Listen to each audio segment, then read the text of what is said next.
கர்த்தரோடு இருக்கிற அந்த உறவு தேவை. அந்த உறவு இல்லாத போது நாம் அவரிடத்திலிருந்து என்ன செய்யப்படுவோம்? துண்டிக்கப்பட்டுருவோம். ஹல்லேலூயா, ஹல்லேலூயா.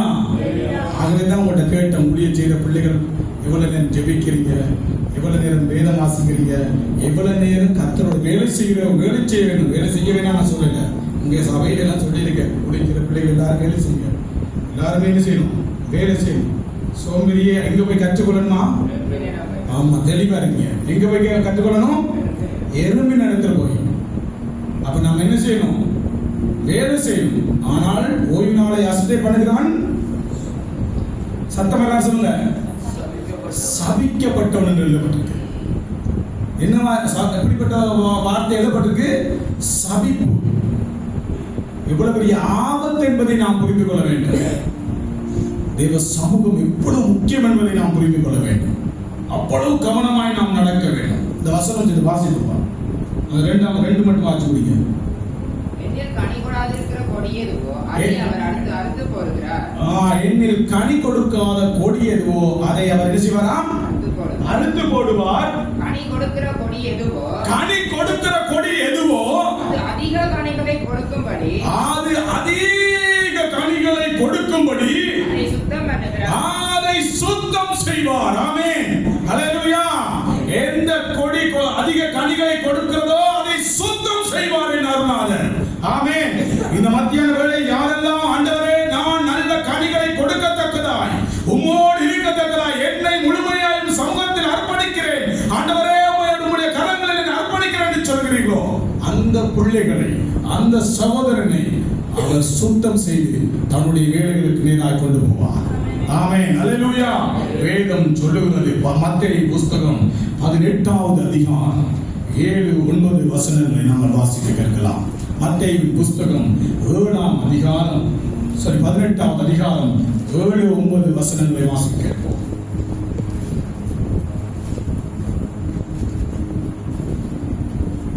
இடர்கள் நிமித்தம் உலகத்துக்கு ஐயோ, உலகத்துக்கு ஐயோ. இடர்கள் வருவது அவசியம், இடர்கள் வருவது அவசியம். ஆனால் எந்த மனுஷனால் இடர்கள் வருகிறதோ அவனுக்கு ஐயோ. எந்த மனுஷனால் இடர்கள் வருகிறதோ அவனுக்கு ஐயோ. ஹல்லேலூயா. ஊழியத்தை செய்கிற பிள்ளைகள் சில நேரங்கள் நீங்க பாருங்க, ஊழியம் செய்கிறார்கள்.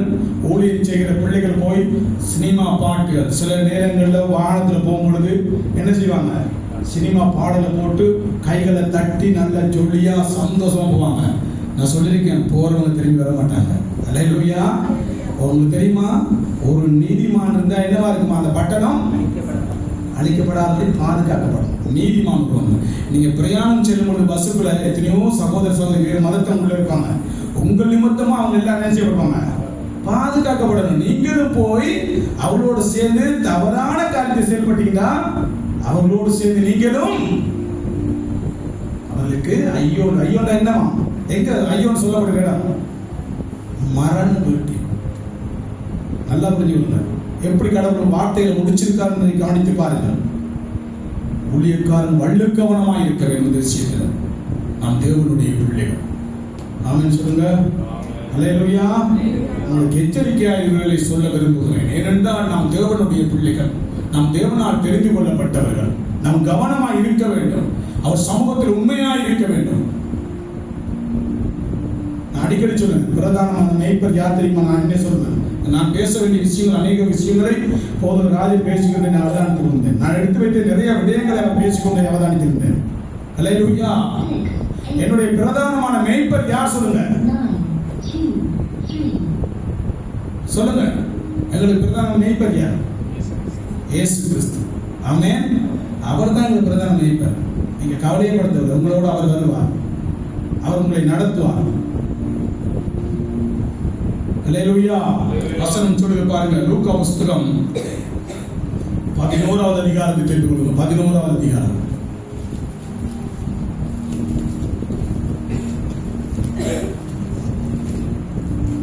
எடுத்துட்டீங்களா? 34, 36 வசனங்கள் வாசிங்க. கண்ணானது சரீரத்தின் விளக்காய் இருக்கிறது. கண்ணானது சரீரத்தினுடைய விளக்காய் இருக்கிறது. நல்லா சொல்லுங்க. கண் என்னவா இருக்கிறான்? சரீரத்தின் விளக்காய். சரீரத்துக்குரிய விளக்காக இருக்கிறது. என்ன விளங்குதா உங்களுக்கு? சொல்லுங்க, சத்தமா சொல்லுங்க. கண்ணானது உங்கள் சரீரத்துக்கு அது என்னவா இருக்கு? கண் தெரியாதவங்க போய் கேட்டீங்கன்னா தெரியும், அவங்க பார்த்தவே தெரியும். இது என்னவா இருக்காம்? விளக்கா இருக்கு, வெளிச்சம். இதை பார்க்கக்கூடியது எல்லாம் தெரியக்கூடியமா இருக்கு. ஒரு இருட்டு அறைக்குள்ள போயிட்டு பார்ப்போம், கண்ணை திறந்து போயிட்டு பாருங்க, ஒன்றுமே தெரியாது. உங்களுடைய சரீரத்துக்கு அது விளக்காக கடவுள் கொடுத்திருக்கிறார். நல்லா புரிஞ்சுக்கொள்ளுங்க, வாசிங்க. உன் கண் தெளிவாய் இருந்தால், உன் கண் தெளிவாய் இருந்தால் உன் சரீரம் முழுவதும் வெளிச்சமாயிருக்கும். உன் சரீரம் முழுவதும் அது வெளிச்சமாயிருக்கும். உன் கண் தெளிவாய் இருந்தால் உன் சரீரம் முழுவதும் வெளிச்சமாயிருக்கும். நல்லா புரிஞ்சுக்கொள்ளுங்க. என் சரீரம் முழுவதும் வெளிச்சமாயிருக்க வேண்டும் என்றால் என் கண் சரியா இருக்க வேண்டும். ஆமென். அது பிழைச்சுன்னு சொன்னா முழு சரீரமே பிழையான காரியத்துக்குள் செயல்பட வைக்கின்றோம். கண் பார்க்குது, தகவலை என்ன செய்யுது? இருதயம் மூளை கொண்டு போய் செயல்பட வைக்கும். கவனம், எச்சரிப்பு, கவனமாயிருங்கள். ஊழியம் செய்கிற பிள்ளைகளா இருக்கட்டும், புதிதாக வந்த பிள்ளைகளா இருக்கட்டும், நீங்க எல்லாரும் புரிஞ்சு கொள்ளக்கூடிய நேரம் இது. வசனம் சொல்லுது, வாசிக்க கேட்கலாம். உன் கண் கெட்டதாய் இருந்தால், உன் கண் கெட்டதாய் இருந்தால் உன் சரீரம் முழுவதும் இருளாய் இருக்கும். உன் சரீரம் முழுவதும் அது இருளாய் இருக்கும். ஆகையால் உன்னில் உள்ள வெளிச்சம் இருளாகாதபடி எச்சரிக்கையாயிரு. ஆமென். அல்லேலூயா. ஆகையால் உன் வசிப்போம். ஆகையால் உன்னில் உள்ள வெளிச்சம் இருளாகாதபடிக்கு, உன்னில் உள்ள வெளிச்சம் இருளாகாதபடிக்கு எச்சரிக்கையாயிரு. எச்சரிக்கையாயிரு. எச்சரிப்பு சத்தம், எச்சரிக்கையாயிரு. அல்லேலூயா. எச்சரிக்கையாயிரு. கவனம், கவனம், எச்சரிக்கையா இருக்கு. கண்டான் சில தேவையில்லாத காரியத்தை கொண்டு போய்விடும். அல்லேலூயா. கவனம், மனம் திரும்பணும். இந்த கண்ணால நிறைய பிரச்சனை வருது.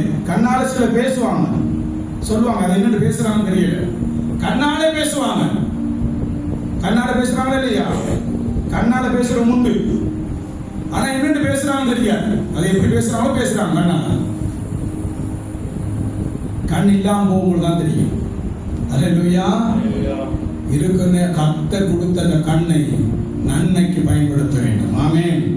தீமைக்கு அல்ல, தேவனிடத்திலே மனம் திரும்பி அருணாதரிடத்திலே உங்களை ஒப்புக் கொடுக்க வேண்டும். ஆமென். அல்லேலூயா. எனக்கு பிரியமானவர்களே, ஊழியத்திலே பலவிதமான பாடுகள், பலவிதமான போராட்டங்கள், பலவிதமான அவமானங்கள், நிந்தனைகள் நமக்கு வரும். நாம் பொறுத்திருந்து தேவ சன்னிதானத்திலே அவர் சமூகத்தில் எங்களை முழுமையாக ஏற்படுத்தி நாம் ஓட வேண்டும். எங்களுடைய ஊழியத்தில் ஆரம்ப காலத்தில் நாங்கள் பட்ட பாடுகள் கொஞ்சம் நெஞ்சம் அல்ல. இப்படியெல்லாம் ஆலயங்கள் 2001 எனக்கு ஆண்டவர் கொடுத்த தரிசனமாக வெளிப்படுத்தின காரியம் தான் இந்த ஆலயம். எப்ப கொடுத்த தெரியுமா? 2001 கொடுத்தது. இப்பதான் கட்டினும் வேறு குறையா பாருங்க. ஆமென். அல்லேலூயா. எங்களை தருவேன் என்று சொன்னால் அவர் தந்துதான் ஆவார். ஆமென். நல்லா புரிஞ்சுங்க. ஊழியத்தை நினைச்சு உங்களுக்குரிய காரியத்தை செய்வேன் என் பிள்ளைகளுக்கு சொன்னா அவர் செஞ்சே ஆவார். ஆமென். ஊழியத்துக்கு அர்ப்பணிச்ச உடனே சில காரியங்களை கவனிச்சு பாருங்க. போராட்டங்கள் வரும், பிரச்சனை வரும், நிறைய நெருக்கடிகள், உபத்திரங்கள் மோங்குடுவீங்க. அப்படின்னா நீங்க புரிஞ்சுக்கொள்ளுங்க, உங்களோட யார் இருக்கிறாங்க தெரியுமா? கர்த்தர் இருக்க. கர்த்தரை பயன்படுத்துங்க. அல்லேலூயா. சிலரை பாருங்க, ஒரு பிரச்சனை இல்லாம அழகா போய்கிட்டு இருப்பாங்க. அவங்களோட யார் இருக்காங்க? வேற ஒரு ஆள் இருக்காங்க. ஊழியங்கள்ல பல பாடுகளையும் உபத்திரங்களையும் எடுத்து பாருங்க. ஊழியக்காரர்கள வேதத்துல